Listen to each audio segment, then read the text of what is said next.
Hey everybody, Matt here with Halloween Daily News, and I am excited to share a brand new conversation with you guys today that I recently had with Sydney Sweeney. You know her from big hits like Euphoria, White Lotus. She's now the star and producer of the new horror movie Immaculate, which comes out in theaters this Friday, March 22nd.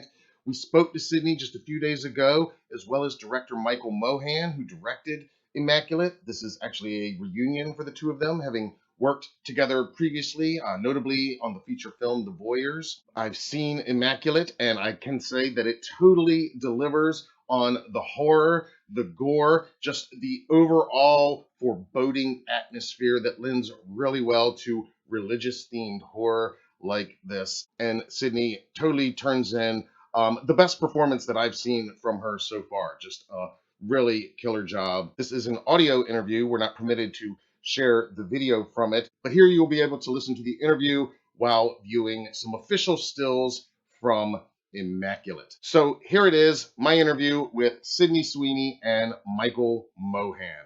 Thank you for watching.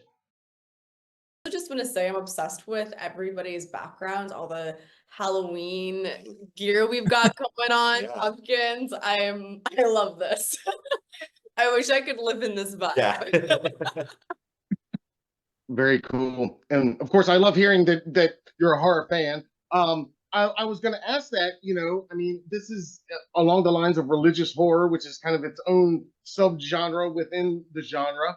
And for each of you, respectively, what are some of the genre films that influenced you, either in inspiration that you kind of wanted to lean into, or maybe even tropes that you wanted to try to avoid? I grew up loving horror films, so I always felt like one of our biggest inspirations, and also Mike's, like, you actually in your deck that you put together had multiple references from Rosemary's Baby as like visual references, and it's just one of my utmost iconic, just incredible films out there.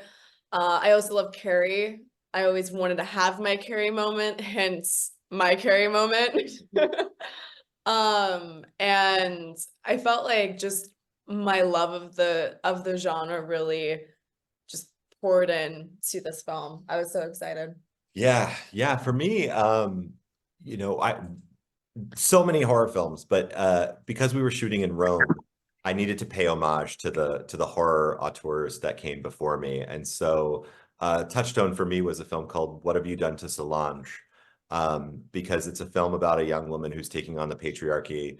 And there's a very specific scene where there are these men that are interrogating her, and we had a similar scene here. And if you watch those two scenes, you'll see how sort of I didn't take I didn't take the visual aesthetic of it, but I stole the blocking from that scene. Additionally, there's a film called The Red Queen Kills Seven Times, and I love the score so much to that film that we actually used one of the cues in the movie here as a direct homage when she's like learning her way around the convent. It's fully a Bruno Nicolai track that we put in the film. That's for like the deep cut horror nerds. Awesome. I love it.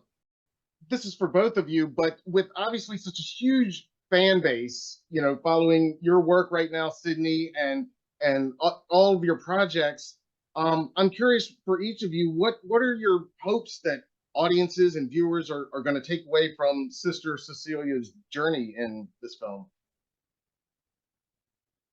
Do you want me to start? Sure. Okay, I can start. For me, it's like the challenge with this film is, we wanted it to appeal to both mainstream audiences and also the black shirt, diehard, horror crowds. And so it's a mixture of, yes, we have traditional jump scares, and I know that some of you don't like that, but you know what? Kids in suburbia fucking love it, We have the gore, but the gore isn't to show off. It's to, if someone falls off of a 4-story building and lands on their face on some cobblestones, when you turn over their head, yeah, you're going to see their skull peeking out. And then the third thing is just that overarching sense of dread. But it culminates, I feel like the audience is like a frog in a pot of boiling water, in that the movie sort of starts out and you feel like you're watching a traditional horror movie, but then it gets more disturbing, then it gets even more disturbing, and then it gets even more disturbing. And to the end where you just can't handle the tension until that final cut to black. And so for me, I wanted to escape the label of elevated horror by making something that was crowd pleasing too, and delivered in a package that's only 88 minutes. Good job, Mike. Yeah. I love I when mean, he goes on tangents. We had the same goal. No, you know? it was definitely like the entire time it was, we need to make something that is commercial, but also like we both love cinematic films. We Yeah. both love beautiful shots. We wanted to have a film that really captured who we were as creatives and filmmakers, but then also appealing to a bigger audience. Awesome. Well, job well done. I think you Thank guys achieved it. Thank you. Yeah, I thought it was great. You know, beautifully shot, and yeah, Sydney, your performance, you just killed it. I did want to ask though. You guys have worked together, obviously, and obviously have good working relationship, good chemistry, like working together. What was your favorite memory from the set of making Immaculate? Favorite Favorite memory. I mean, I'll always look back, you know, it was hard. We didn't have a whole lot of time, but I think my We don't have a lot of favorite, money. yeah, and I think my favorite memories are just like the times that we were like cooped up in a hotel room trying to figure out how to make it as good as possible given the resources that we had, Mhm. you know, and so There were a lot of sleepless nights. a lot where of sleepless we were just in nights, my living room, just trying, like, because script pages everywhere, working on everything. you learn about the different, you know, as you're making a movie, you're learning what it wants to be, and you're learning what your crew is able to do. You're learning what your actors are able to do. You're learning about the character. You're learning about your schedule and how much you can fit into that schedule. And I think that figuring out that puzzle and knowing that no matter how tired or cranky we might be during the process, we all had that North Star of we knew the impact that we wanted this film to have. And so I'm just going to look back on the experiences like we fucking gave this everything we had. Like there was nothing left on the table. You know, we poured every ounce of energy into it. And no matter what people think, I'm always going to be proud of that.